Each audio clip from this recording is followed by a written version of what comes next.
ইয়া আল্লাহ, তুমি আমার দেশটাকে তুমি রক্ষা করো আল্লাহ। তাহলে আগেরটা আমাদের কি খারাপ ছিল? আগেরটা তো আমাদের কোনো খারাপ ছিল না তো। সবাইকে আমার অন্তরের অন্তঃস্থল থেকে অনেক অনেক শুভেচ্ছা জানাচ্ছি, ভালোবাসা জানাচ্ছি। আজকে আবার আসলাম, কারণ এখন তো প্রতিদিনই প্রতিনিয়তই নতুন নতুন জিনিস আসতেছে, যে কারণের জন্য এগুলো আপনাদের সঙ্গে শেয়ার করা দরকার। গাড়ি বিলাস, মানে আপনারা জানেন, আপনারা শুনেছেনও এর মধ্যে যে এক একজন উপদেষ্টা দুইটা তিনটা গাড়ি ব্যবহার করছে, এবং খুবই দামি দামি গাড়িগুলো ব্যবহার করছে, এবং এক একটা গাড়ির পিছনে প্রতি মাসে খরচ হচ্ছে 1 লাখ টাকার মতো খরচ হচ্ছে। তো এই যে 1 লাখ টাকা করে খরচ করছে এক একটা গাড়ি, একজন যদি তিনটা গাড়ি ব্যবহার করে, তাহলে তিনটা গাড়িতে মাসে 3 লক্ষ টাকা খরচ করছে। এই অনেক উপদেষ্টা তো আছে যারা কোনোদিন গাড়িও তো বোধহয় ছিল কিনা জানি না। তো সেই জায়গায় তিনটা দুইটা গাড়ি, এবং সেই গাড়িগুলো আবার নিজেরা একটা ব্যবহার করছে, বাকিগুলো তাদের আপনজন আত্মীয় স্বজন তারা ব্যবহার করছে।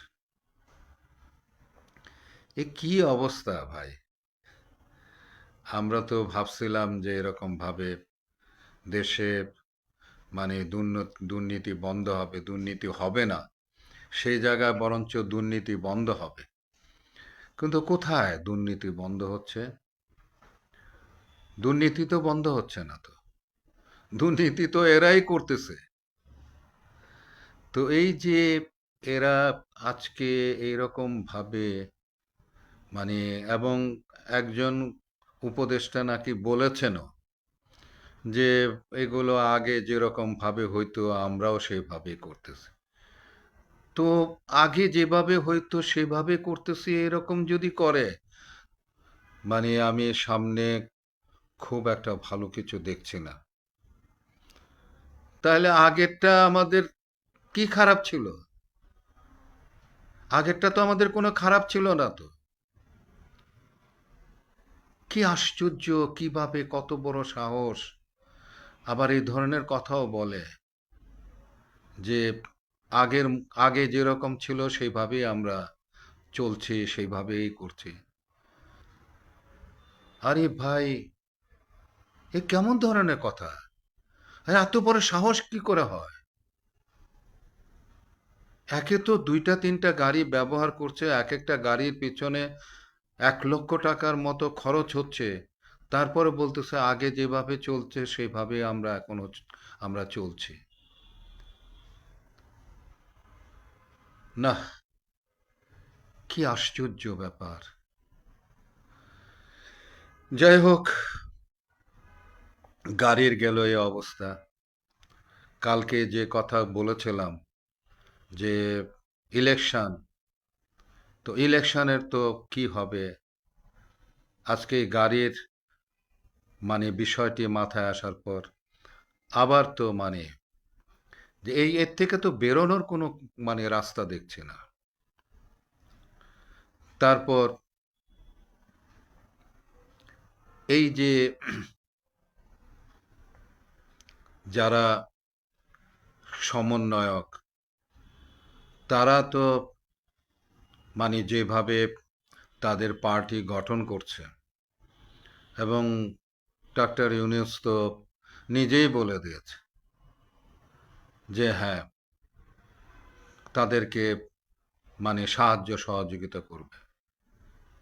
তো তাদেরকে সাহায্য সহযোগিতা করে যদি পার্টি করে দেয়, তাহলে এটা কি আসলে কি দাঁড়াচ্ছে? আর তারপরে যে উপদেষ্টারা আপনার গিয়া আইন শৃঙ্খলা পরিস্থিতি, মানুষের দুঃখ দুর্দশা, দ্রব্যমূল্য, এই সমস্ত জিনিসগুলো তারা নিয়ন্ত্রণ করতে পারছে না, সেই জায়গায় এই যে আপনার গিয়া যে আপনার গিয়া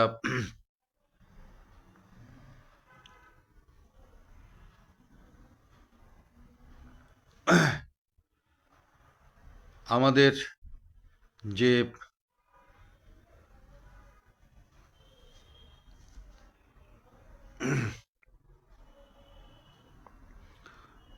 আমাদের যে বিষয়গুলো, এই যে আপনার গিয়া মানে আপনার সংস্কার করার যে বিষয়টি, সংস্কার করার জন্য যে প্রস্তাবনাগুলো দেওয়া হচ্ছে,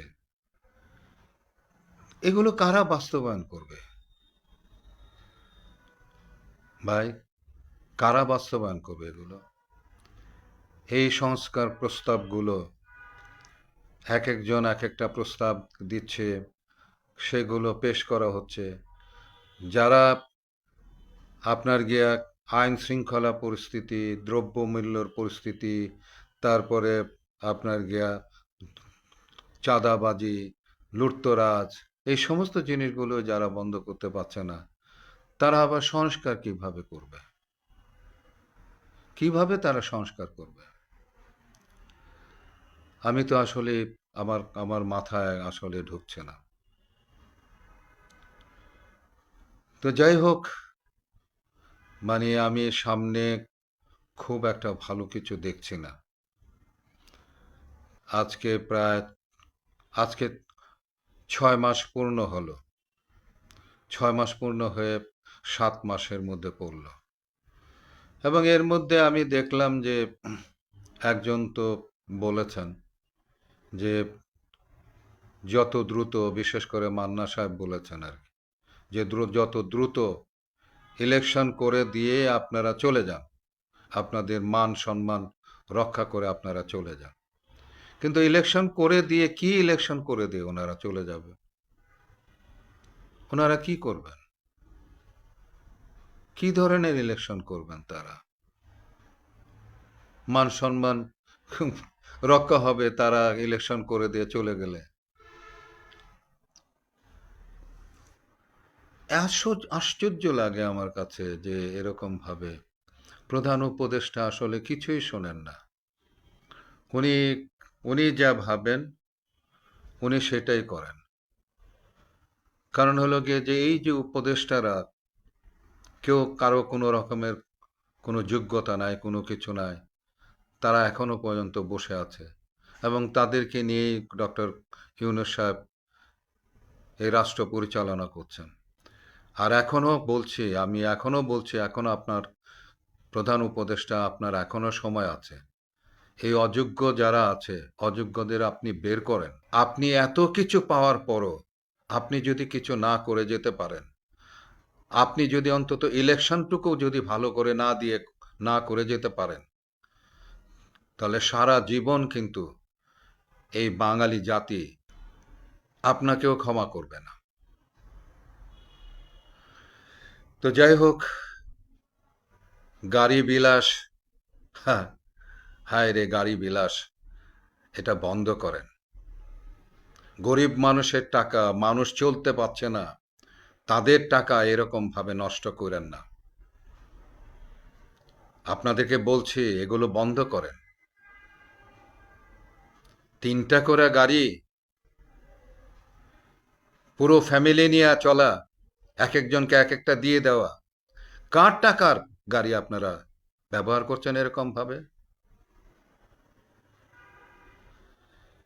ইয়া আল্লাহ, তুমি আমার দেশটাকে তুমি রক্ষা করো আল্লাহ। এই দেশের মানুষগুলোকে তুমি রক্ষা করো আল্লাহ। এইসব দুর্নীতি থেকে, এই দুর্নীতিবাজদের হাত থেকে আল্লাহ তুমি আমাদেরকে রক্ষা করো। আল্লাহ হাফিজ, ভালো থাকেন। Subscribe to my channel.